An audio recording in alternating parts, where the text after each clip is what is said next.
Students of class 10, today's teaching is United Nations Organization, chapter number 11.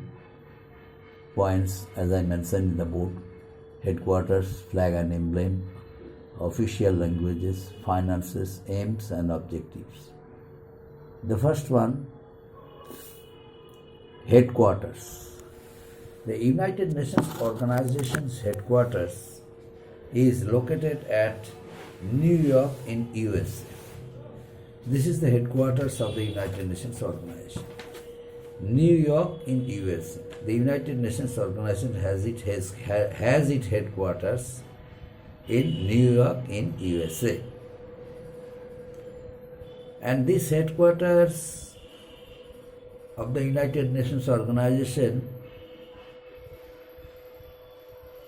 with the exception of its European office, which is located in Geneva, Switzerland, all the various organs of the United Nations are also based in New York, USA, except the International Court of Justice, which is located at The Hague in the Netherlands. Later on we shall discuss about it.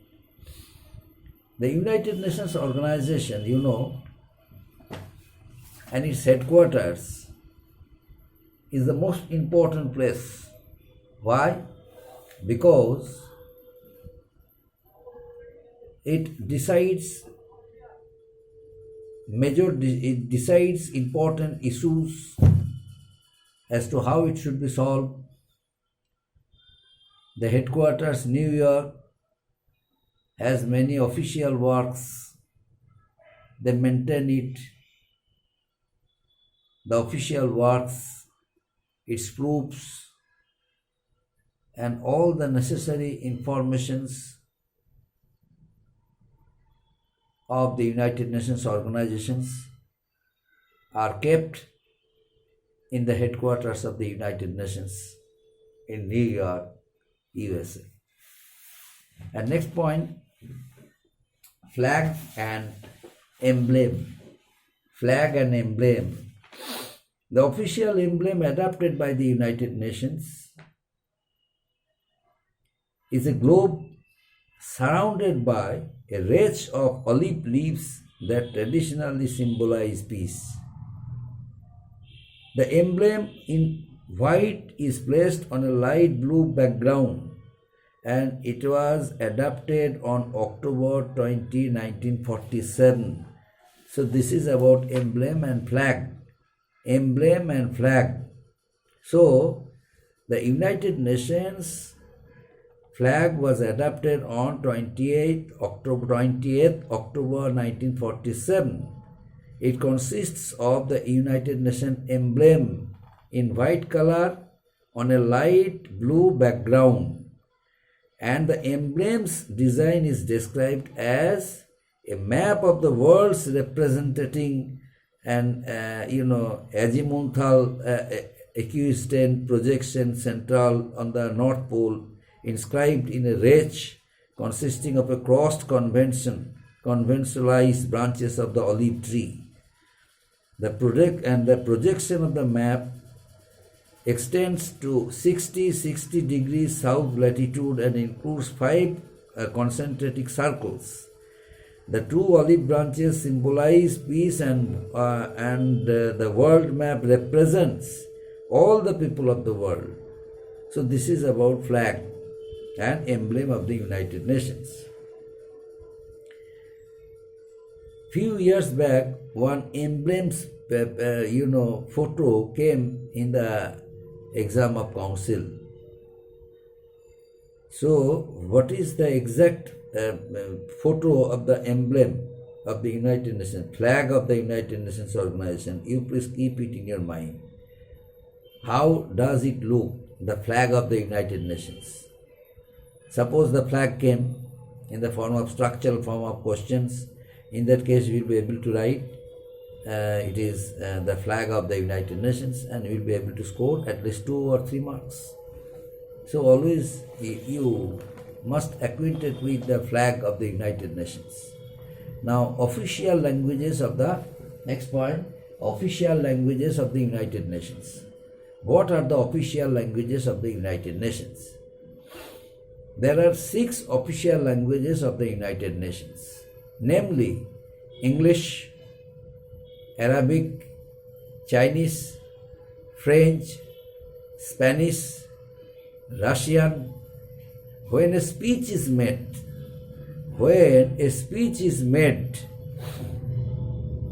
in any of these languages, it is simultaneously translated into other 5 official languages. But documents are written only in the working languages, like English and French. Documents are written only in the official working languages, means French and English. So this is about official languages. And next one, finances. The expenses of the United Nations are met by contributions from the member states, and these amounts are fixed by the General Assembly Committee every year, and the member countries are accordingly informed that this amount of money the United Nations Organization Financial Department is going to spend. For that reason, expenses of the United Nations are made by the contributions from the member states. It is notified for all the member states that the amount of money the United Nations Organization Financial Department is going to spend. So these amounts are fixed by the General Assembly Committee every year, and the member countries are accordingly informed. How much amount of money is fixed by the General Assembly every year? Every year, the member countries, members of the United Nations are informed that that amount of money is fixed by the General Assembly. And next one, aims and objectives of the United Nations. Aims and objectives. The aims and the purpose of the United Nations are manifested in the preamble in the Charter. It begins with the ideals which the people of the United Nations determined to save succeeding generations from the scourge of war, which twice in our lifetime has brought untold sorrow to mankind. It is written clearly. And the purpose and objectives of the United Nations have been enshrined in the preamble to the Charter, and some of its objectives as stated in Article number 1 of the Charter. Now what are written in Article number 1?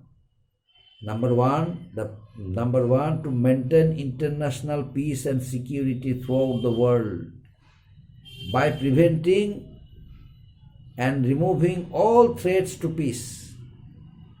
And next one, by suppressing acts of aggression, by settling all international disputes by peaceful means, on the principles of justice and international understanding and international law, to develop friendly relations among nations based on respect for the principle of equal rights and self-determination of people, and to achieve cooperation in solving international economic, humanitarian problems, specialized agencies of the United Nations, and to promote and encourage respect for fundamental human rights for all, irrespective of race, language, and religion. The first and foremost objective of the United Nations Organization is to establish friendship, international understanding, cooperation, and to develop and to prevent all kinds of threats, to establish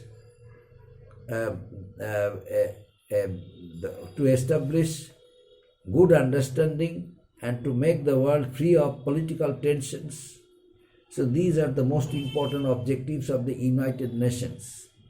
Now, what are the most important factors through which the United Nations can realize its objectives and aims properly? In order to fulfill the expectations of the people and member states and other states of the world, the United Nations organization had become very much conscious in shouldering its duties and responsibilities.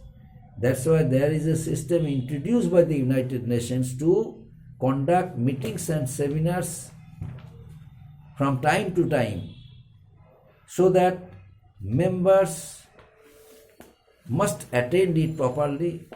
Members must gain knowledge of the world affairs, and members must sympathize towards the weak states, suddenly whose independent rights are being violated. One powerful state is trying to establish her control over one weak state. In order to stop that act of aggression, the United Nations organizations, as per its aims and objectives, would take immediate action against the strong state of the world. For that reason, it requires cooperation of all the members of the United Nations. That's why sometimes it conducts meetings and seminars in order to highlight on that matters, in order to discuss the whole matters, so that the other strong country, any strong country of the world may not become a cause of threat for other weak countries and may not establish their political control over there up to this mightier schools. Thank you.